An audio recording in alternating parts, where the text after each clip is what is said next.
আমরা নাকি অমুক্তিযোদ্ধা, আমরা নাকি জুলাই বিপ্লবের সঙ্গে একমত ছিলাম না, আমরা নাকি যে জান্নাতের টিকিট বিক্রি করেছি ইত্যাদি ইত্যাদি। মাননীয় স্পিকার, কষ্ট লাগে, দুঃখ লাগে।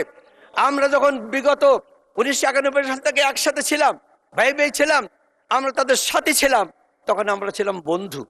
বাইরে এখন আমরা একটু পৃথক হয়েছি, আমরা কিন্তু অবন্ধু হয়ে গেলাম। আমি মনে করি এই চিন্তাটা করা ঠিক হবে না। মাননীয় স্পিকার, আওয়ামী লীগ ভোটর বলে সকলেই বলে।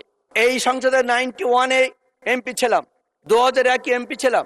ওই সময় যারা ছিলেন তারা সকলে জানেন আমি মুক্তিযোদ্ধা। আওয়ামী লীগ আমাকে বাদ দিয়ে দিয়েছিল। আমার অত্যন্ত শ্রদ্ধাভাজন মেজর হাফিজ বিক্রম সাহেব, বর্তমান স্পিকার, তিনি নিজেই আমি না বলতেও স্বীকার করেছেন যে না, গাজী নজরুল ইসলাম, আমি রণাঙ্গনে তাকে দেখেছি, তিনি মুক্তিযোদ্ধা ছিলেন। আজকে তখন 7.5 কোটি লোকে জানতো, আজকে 18 কোটি লোক জানলো স্পিকার সাহেব মহোদয়ের মাধ্যমে যে আমি একজন মুক্তিযোদ্ধা। আমি এই সুযোগে অনুরোধ করবো মুক্তিযোদ্ধা মন্ত্রী মহোদয়ের কাছে, যার দেখা উনি স্বীকার করেছেন, বলেছেন আমার মুক্তিযোদ্ধার সার্টিফিকেটটা উনি যেন আমাকে সরবরাহ করেন, আমি আবেদন জানাচ্ছি। একজন মুক্তিযোদ্ধা হিসেবে আপনারা সকলে মুক্তিযোদ্ধাকে শ্রদ্ধা করেন, আমরাও করি।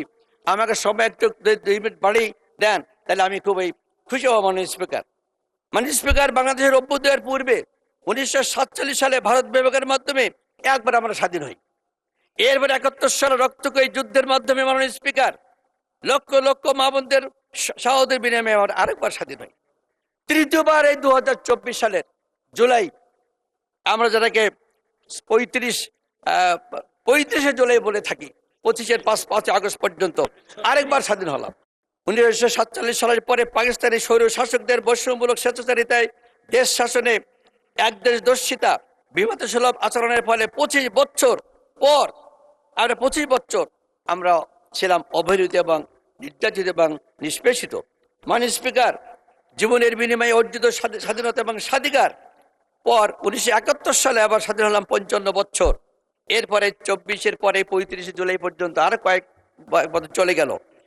কিন্তু 5 আগস্ট পর্যন্ত যে মোট 80 বছর পর এই সংসদে প্রতিষ্ঠা পেয়েছে, এই জন্য এই সংসদটি অত্যন্ত একটা আনকমন একটি সংসদ বলে আমি মনে করি। মাননীয় স্পিকার, আমরা সেই সংসদের গর্বিত সদস্য।